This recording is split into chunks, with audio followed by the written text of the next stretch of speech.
এখানে যে মশা, এখানে আর ওই মানে পুলিশ বিডিআর লাগবে না, মশা কামড়ে মনে করেন যে আপনি মানুষ মেরে ফেলতে পারবে। তো তারা আসে, তারা লোক দেখানো আর কি, যে আমরা আসছি, আমরা ওষুধ ছিটাই গেলাম, দেখাইলাম তাদের মানে মানে মানে অ্যাজ ইউজুয়াল যে মানে ওয়ার্কশিপটা তারা পালন করে।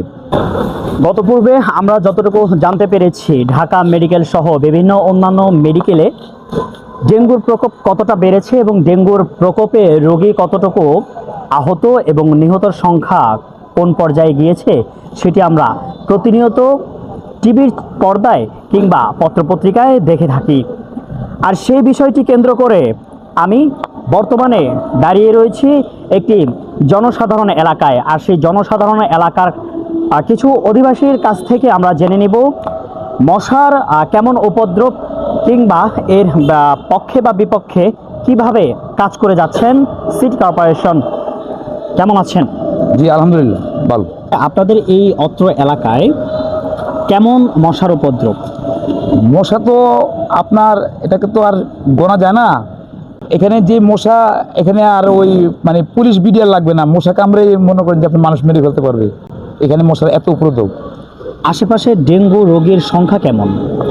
আশেপাশে ডেঙ্গুর সংখ্যা কেমন তার তার নির্দিষ্ট কোনো পরিসংখ্যান বলতে পারবো না, তবে আজ থেকে 10 দিন আগে আমি নিজে ছিলাম ডেঙ্গুর রোগী ছিলাম।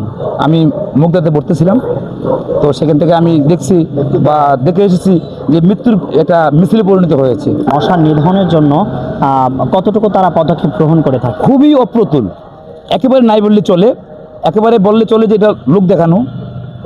আপনার বিকাল 5টার পরে আসবে তারা, আইসা তারা পুরো এলাকার লোকজনকে তারা ঘুম থেকে সব মানে জায়গায় দিবে যে আমরা কাজ করতেছি।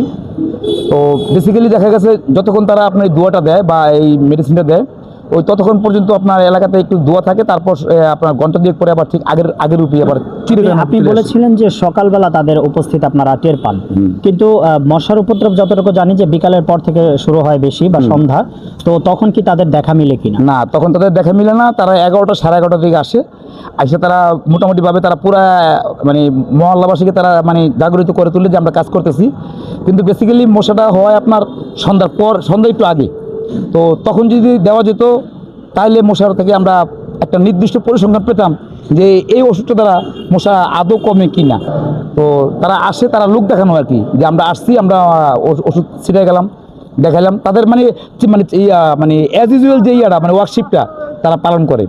তো আমরা সিটি কর্পোরেশনের কাছে আমাদের অনুরোধ, বাংলাদেশের মধ্যে একটি জনবহুল এলাকা, একটা শ্রমিক অধ্যুষিত এলাকা, এই এলাকাতে ডিএনটি প্রজেক্টের মধ্যে মানে ভিতরে প্রায় আপনার 4.5 লক্ষ লোকের বসবাস। এই 4.5 লক্ষ লোকের প্রতিটা ঘরেই আপনার মানে পরিসংখ্যানে দেখা যাবে যে একজন লোক ডেঙ্গু বা চিকুনগুনিয়াতে আক্রান্ত এখনও আছে।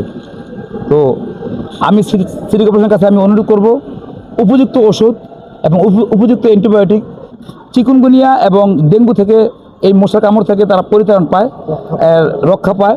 খুব দ্রুত এর একটা মানে ব্যবস্থা, একটা সমাধান বা ব্যবস্থা করার জন্য আমরা আবেদন করব। তাহলে হয়তোবা হাজার হাজার লোকের প্রাণ ইনশাল্লাহ ফিরে পাবে। যতটুকু জানতে পেরেছি অধিবাসীদের কাছ থেকে এবং অত্র এলাকাবাসীদের কাছ থেকে, তারা আমাদেরকে জানিয়েছেন সিটি কর্পোরেশনের দায়িত্বে কতটুকু অবহেলা রয়েছে কিংবা দায়িত্বে কতটুকু ত্রুটি রয়েছে। মশার কয়েল ব্যবহারে শিশুদের সহ বৃদ্ধ যারা রয়েছে তাদেরও বেশ ক্ষতিকর অবস্থায় পরিণত হয়। কিন্তু সেই মশা থেকে পরিত্রাণ পাওয়ার জন্য সিটি কর্পোরেশন কতটুকু দায়িত্ব পালন করে যাচ্ছে সেই বিষয়টি তুলে ধরার চেষ্টা করেছে। নাদিম শেখ আদর, দেশ বর্ণ, ঢাকা।